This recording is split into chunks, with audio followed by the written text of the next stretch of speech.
మాధవ సేవే మానవ సేవ, మానవ సేవే మాధవ సేవ అనే నినాదాన్ని త్రికరణ శుద్ధిగా ఆచరించి అమలు చేస్తున్న ప్రభుత్వం కూటమి ప్రభుత్వమని దేవాదాయ ధర్మదాయ శాఖ మంత్రి ఆనం రామనారాయణ రెడ్డి తెలిపారు. దేవదేవుని సంస్కృతి సాంప్రదాయాలు తిరుమల ప్రసాదాలను సైతం వ్యాపారమయం చేసిన వైసీపీ నాయకులకు మంచి బుద్ధి ప్రసాదించాలని కోరుతూ కూటమి నాయకుల ఆధ్వర్యంలో నెల్లూరు రంగనాథ స్వామి దేవాలయంలో ప్రత్యేక పూజలు నిర్వహించారు.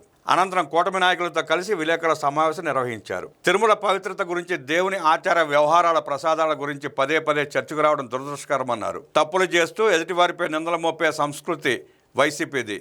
గత 18 మాసాలుగా జరుగుతున్న అభివృద్ధి సంక్షేమ కార్యక్రమాలను చూసి ఓర్వలేక వికృత రాజకీయ క్రీడను ప్రతిపక్ష పార్టీ ప్రారంభించిందని ధ్వజమెత్తారు. భక్తుల మనోభావాలు దెబ్బతినకూడదనే లక్ష్యంతో కూటమి ప్రభుత్వం ప్రయత్నిస్తోందన్నారు. తిరుమల లడ్డూ ప్రసాదంలో కల్తీ నెయ్యి వాడలేదని, వారికి వారే క్లీన్ చిట్ ఇచ్చుకుంటున్నారని ఎద్దేవా చేశారు. సిట్ పూర్తిస్థాయి నివేదిక సమర్పించక ముందే వారే విపరీత భూషణం చేస్తున్నారు.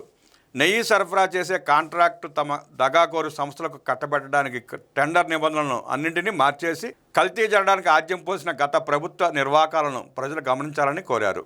అనర్హులకు టెండర్ దాఖలకు అవకాశం కల్పించడానికి టీటీడీ చైర్మన్ పిఏకు కోట్ల రూపాయల నిధులు అందజేస్తే మిగిలిన పెద్ద నాయకులు ఏ మేరకు దోపిడీ చేశారో అర్థమవుతుందని తెలిపారు.